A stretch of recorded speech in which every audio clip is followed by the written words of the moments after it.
Hello everyone. Today I will be swatching out one of my least used paints, although I'm realizing after I was doing some research on them and getting ready to swatch them, I should really use these more often. This is Winsor and Newton.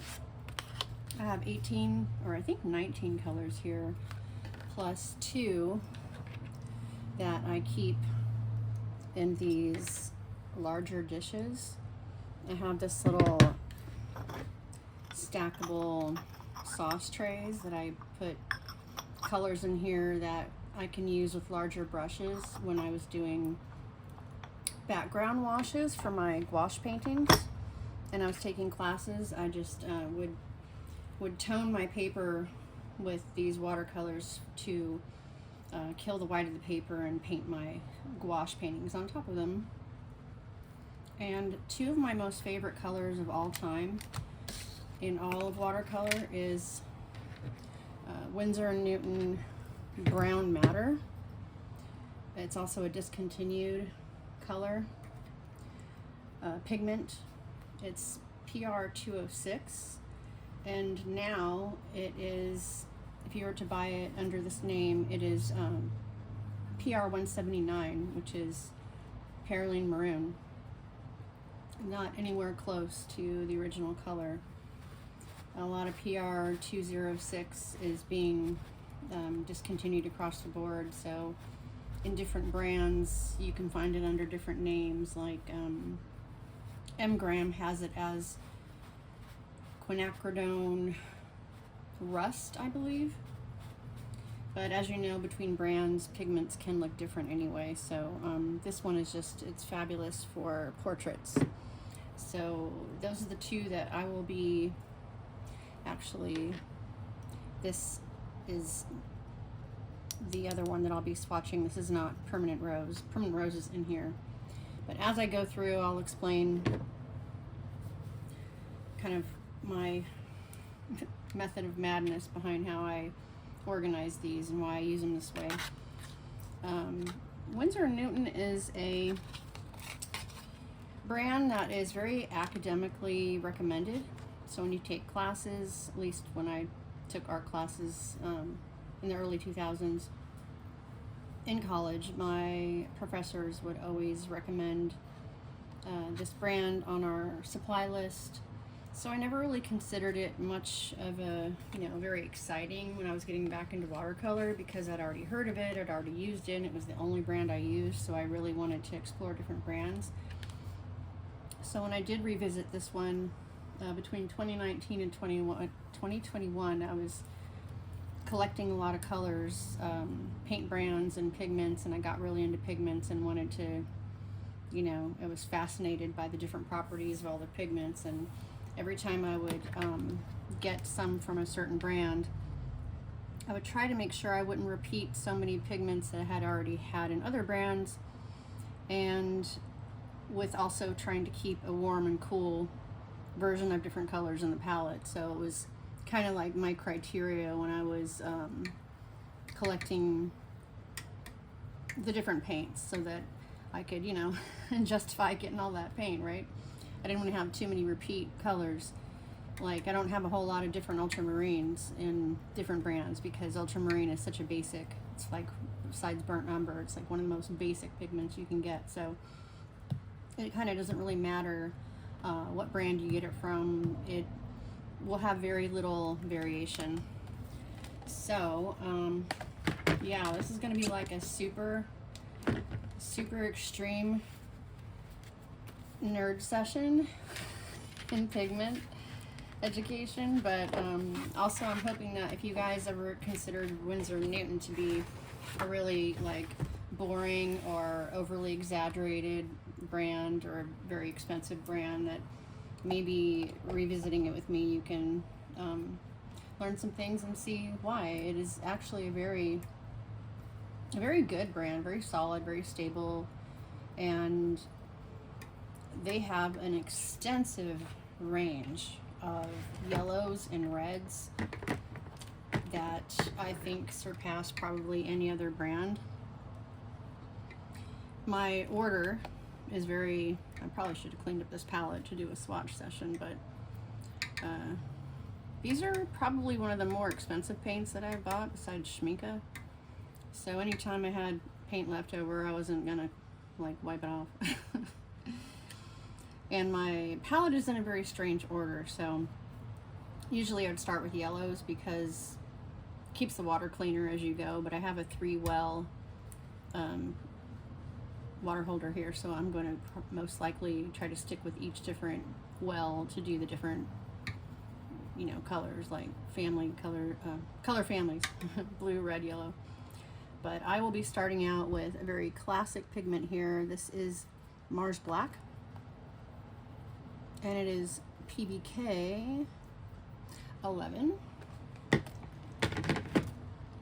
You would probably know that as Lunar Black in the Daniel Smith line, and it is a highly granulating color. It's probably my second favorite to PBK 1.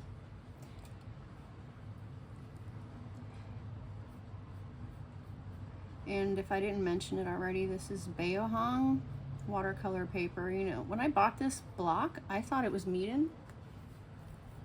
Come to find out that Meeden and BAOHUONG are the same brand, company, but BAOHUONG, as it says on the front of this paper block here, is their Academy version. So now I know that BAOHUONG is just the Academy version of Meeden Professional. So you can really see the granulation in that, even though I'm not tilting the paper, and this paper isn't particularly rough or anything. It's called cold press, but it's probably one of the smoothest cold press papers that I own. It's 100% cotton, and it's just a really nice paper. So a couple of things I need to mention. There will be 3, I believe 4 maybe, colors that I bought in the Winsor and Newton line that are actually COTMAN. And oddly enough, for 2 reasons. COTMAN is the less expensive brand, and also the pigments that I purchased in COTMAN were ones that are just so basic, like ultramarine, burnt umber, burnt sienna.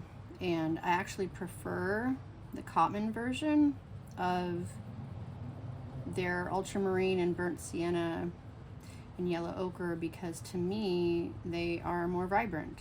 Don't know why that is, but it's just something I figured out. And so when I repurchased after I ran out, I got the COTMAN version because it was a lot cheaper.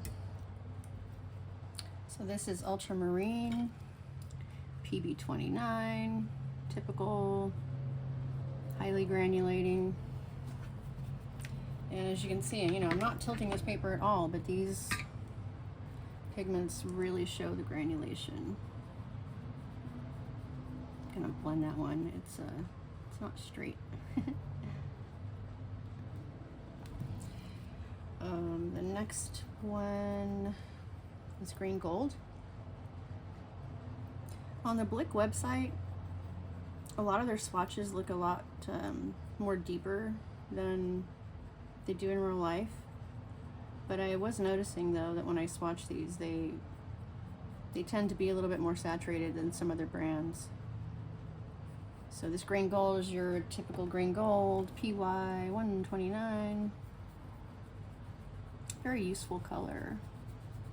I like green gold. This one's particularly vibrant.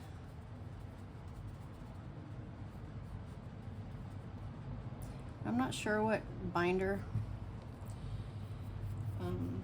Winsor and Newton use, but some of their earthier tones tend to be like hard as a rock, so that's probably one of the only negatives I've noticed about Winsor and Newton, like their Potter's Pink and their chromium oxide. Some of their earth tone browns are really, really hard to re-wet. This is Winsor Yellow, one of my favorite yellow pigments. So this is PY 154. It's a bright, vibrant yellow. This is benzomidazolone yellow. My favorite version of this is in the Mission Gold line of watercolors. I think I'll do those next, but they're like a 36 set, so I think that's why I've been putting it off. Because it's just a really big,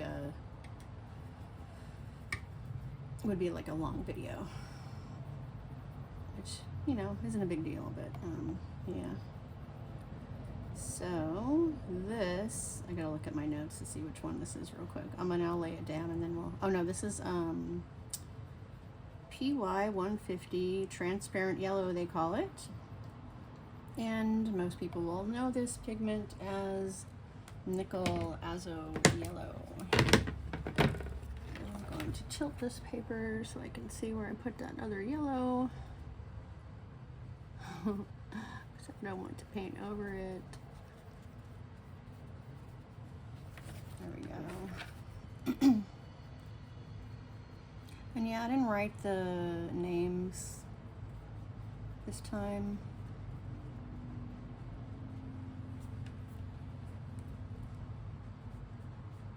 But hopefully I'm going slow enough that I can call out the names, and then I'll put them also in the description in the order that I swatched them.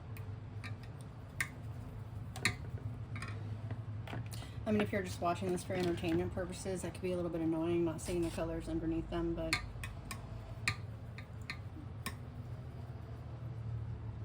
sometimes I do it, sometimes I don't. It's just a kind of an impulsive thing. Okay, I believe this next color is Aqua Green. This one is super interesting because they do not disclose the pigments used for Aqua Green. And I remember the first time I realized that, I was really kind of tripping. I was like, where is the pigment information for this color? But they do not disclose it. And I thought maybe it was because it was dyes or something, but it's actually because it is their proprietary blend. That's what it says on the Blick website. Proprietary blend of phthalo.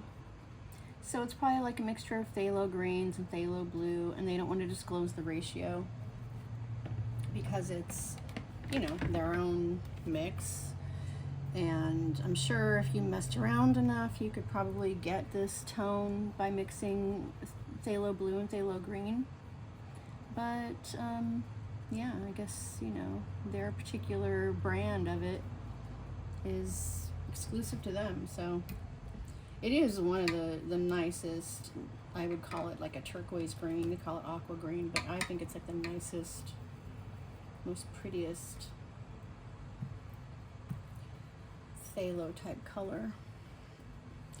Next we have, I gotta make sure I'm staying within my color water here. This is Hooker's Green. This is PG36 and PY110.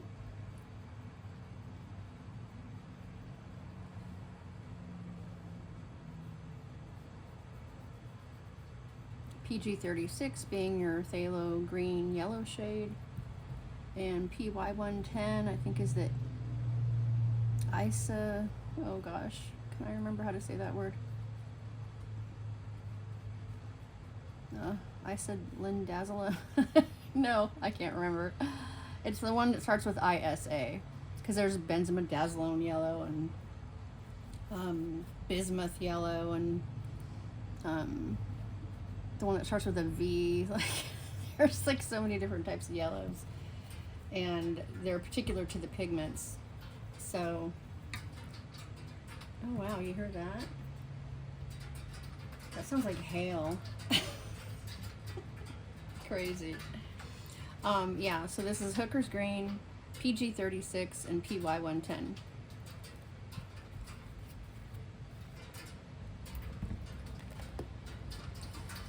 Okay, so we have, I gotta count so I don't go out of order here.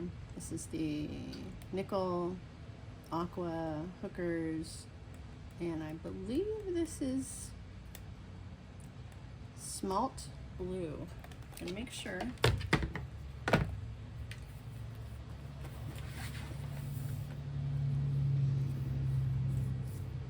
Yes, SMALT blue PV15. So PV15 is ultramarine violet.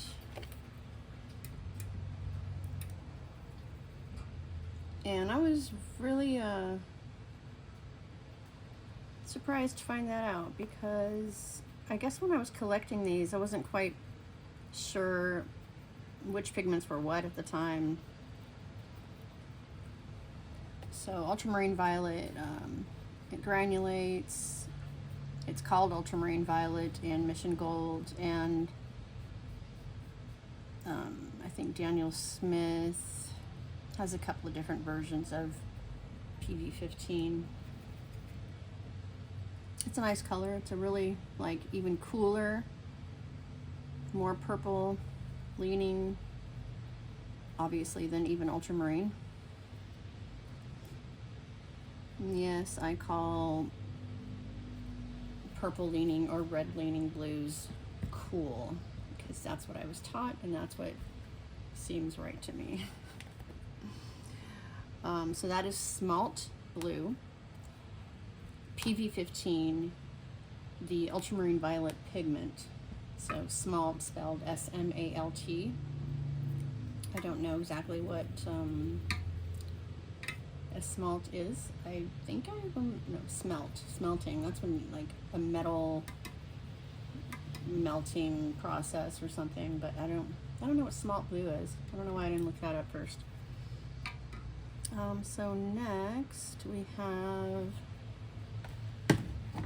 gonna make sure, I'm sure it's some type of purple. It is Winsor Violet Dioxazine PV23, so your typical dioxazine purple. A lot of, when they call it Winsor colors, they are just like the most basic colors.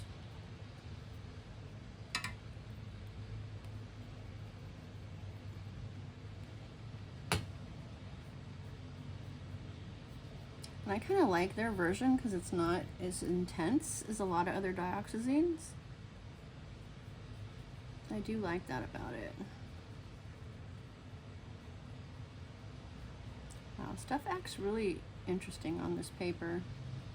I've never swatched on this paper. I've just drawn and done some washes on some ink drawings over this paper a few times because of its texture, so I haven't ever really done, you know, swatches or just straight painting on this paper. Alright, so here's like one of my favorite. We're getting into the reds, cooler reds here. I actually don't have any warm reds in this entire palette. So no orange, no cadmiums, nothing. But if you guys watch Jane Beata, she's a watercolor portrait artist. She uses Winsor and Newton exclusively, it seems, and that is her color palette, basically, or their cadmium-free versions of cadmium, and a lot of warm reds and yellows. So this is just PV19, but for whatever reason, it is very, to me, it is just a very different, I don't know what it is about this color to me. Like, it just looks different than other PV19s. It's more subtle. Great for portraits. I use it, like I was saying earlier, a lot for toning backgrounds. And I forgot which artist it was, that one of the masters who used to tone all of their landscapes with permanent rose. I have this color in Winsor Newton Gouache. It's just, I don't know, something about it. I don't know if you guys can tell the difference or not, but to me it's just a very natural looking version of PV19.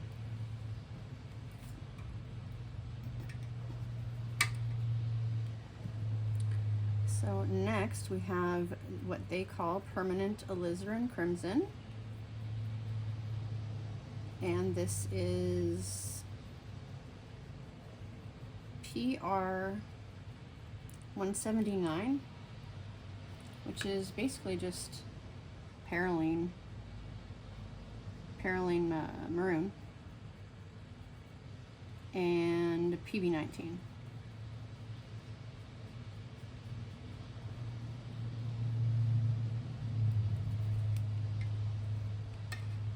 And I think because of the PV19, maybe the kind that they use in their permanent rose, it's got a nice, it's a nice version of alizarin.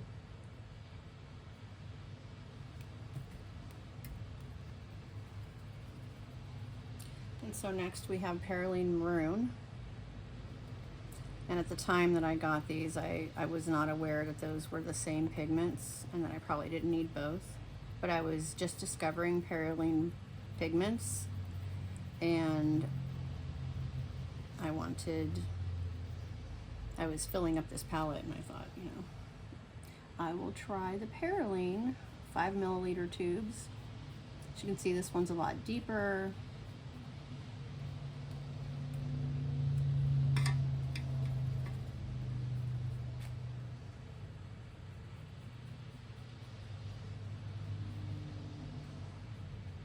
Perylene colors are known for being really intense and dark, and then drying very, very light compared to what you would expect them to, or what you would think they would. So I kind of like colors like that, ones with really wide ranges of value. They're great for doing monochromatics. And so yeah, that's PR 179, perylene maroon.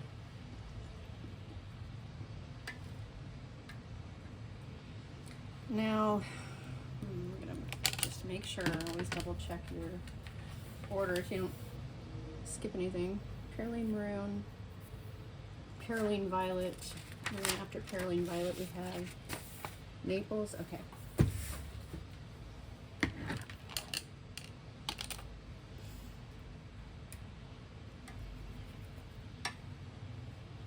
Yeah, I did not realize that my perylene violet was not going to be a perylene color. They used PV15, which is the same pigment that was in SMALT blue, which is just ultramarine violet. So I was a little bit surprised, to say the least, when I was writing down the pigments for this swatch video, to realize that I had two colors called two different names with the same exact pigment.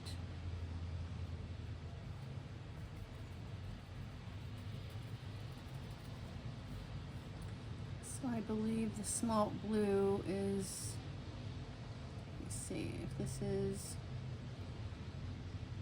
a nickel azo, aqua green, hooker's green, then this is the SMALT blue right here. But you can see the difference. That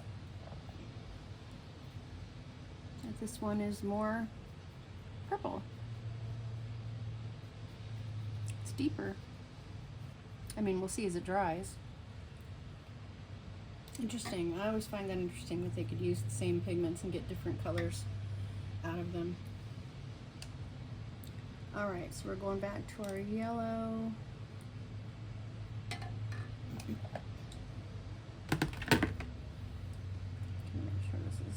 Clear enough, yeah, it's nice and clean. This is Naples yellow, and I didn't like Naples yellow for the longest time, but what I do appreciate about it is a nice muted skin tone base, like peachy skin tone base. It's a little bit opaque, but I like it. And anytime I get a Naples, I try to get the PBR 24 version of it, which is usually Naples yellow deep, but I was surprised and surprised to find out that this Naples yellow was the normal Naples yellow, and it was PBR 24 mixed with a little bit of PW6. The PW6 usually cools it off a bit. I think it's Sennelier that has PBR 24 without any other additions to it, so it's just the straight single pigment.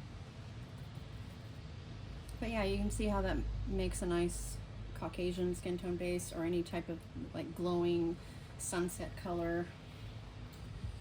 Now, next we have, I can't remember what this one is. I believe this is yellow ochre. And if it is, it's PY43. Yeah, it's yellow ochre, PY43. And when I had the COTMAN set a long time ago, I do remember liking this yellow ochre and thinking all yellow ochres were the same.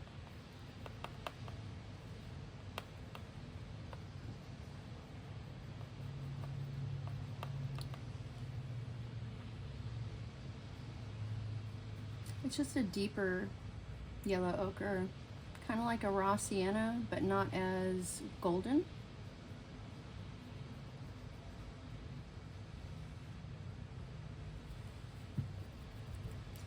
So next we have, which I think is Venetian red.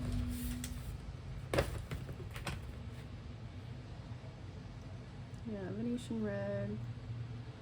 Burnt umber, yeah.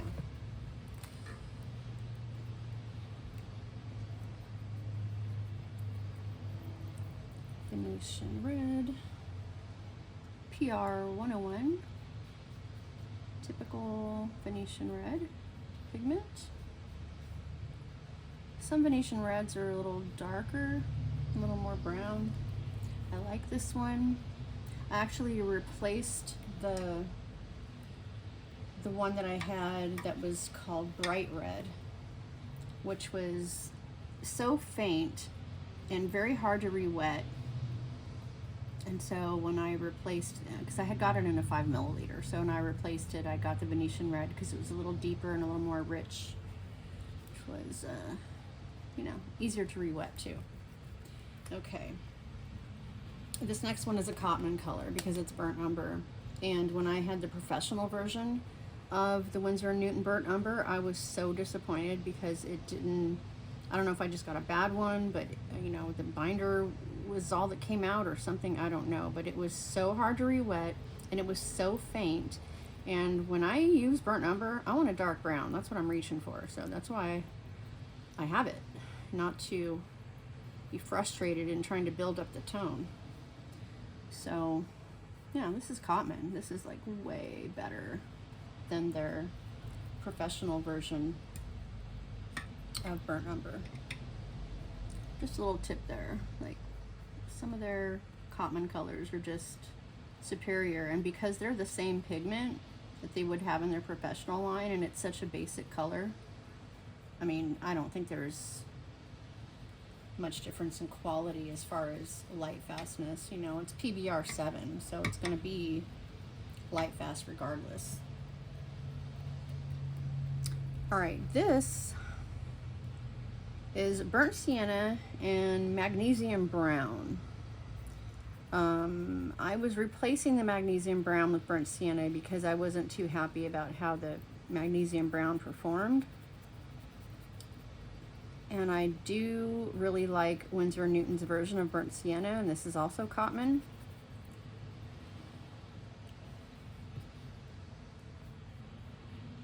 And because it's a redder burnt sienna, it's PR 101. I just like Winsor and Newton's version of burnt sienna.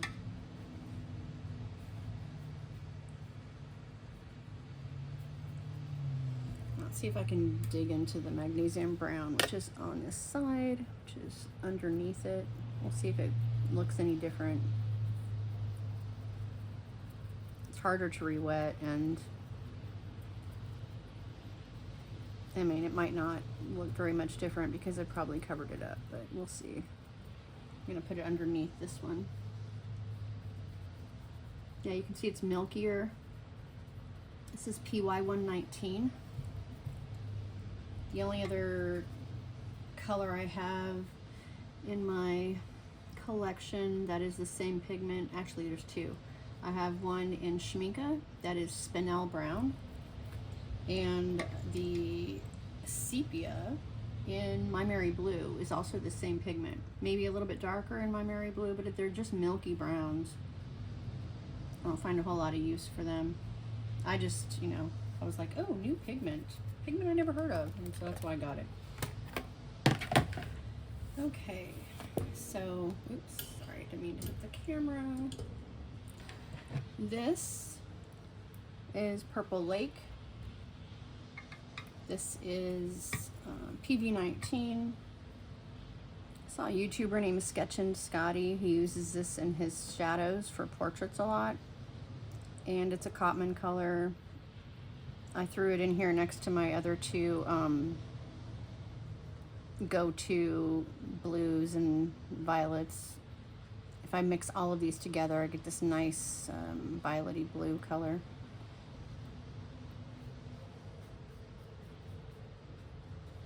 But to me, it's like a more redder leaning purple. And I just like the way it showed up in his ink sketches, watercolor wash sketches, and I don't know, I was influenced by the influencer, so I got it. It's PV19, Purple Lake. It's just a COTMAN color. And last, but certainly not least, is one of my favorite pigments of all time. This is Brown Matter. Now, Brown Matter, as I was mentioning earlier, has been discontinued as far as what it is now in the Winsor and Newton line. It is now PR179, which is Perylene Maroon. But the version I have here, I'm going to really wet it out so you guys can see the range. This is PR206. Graham still has it as quinacridone rust. Not sure if they've switched theirs out yet. I haven't checked. But this color range, especially for portraits, talk about like a nice monochromatic range there. I mean, you can dilute this out all the way to like this nice peachy tone. And I got a 37 milliliter tube when I first found out that this color was going to be discontinued. It was like right after I fell in love with it, and then I realized it was going to be discontinued, and I was like, oh my, I need to go find.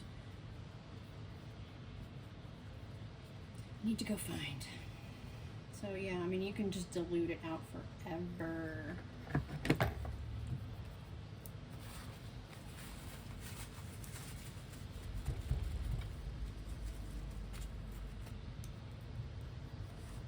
It's a somewhat staining color, but because it dilutes out so well and blends so nicely, it's just, it just kind of goes with any, it can be a nice undertone for anything, whether it's landscapes or portraits. Excuse me. So yeah, not sure how these fared on this paper. This paper is like really, really smooth. Probably not the best for showcasing swatches, but I was also curious about the paper performance with this amount of water, since I'm used to doing just really light washes. So I will list in the description the colors and their pigments in the order in which I swatched them in the video. So if you wanted to go through at a glance and see which ones were which, sorry I didn't want to write the label, the color names and pigments underneath the swatches. And yeah, just wanted to share that with you guys. I was doing it already, and I hope you have a good rest of your day. Bye.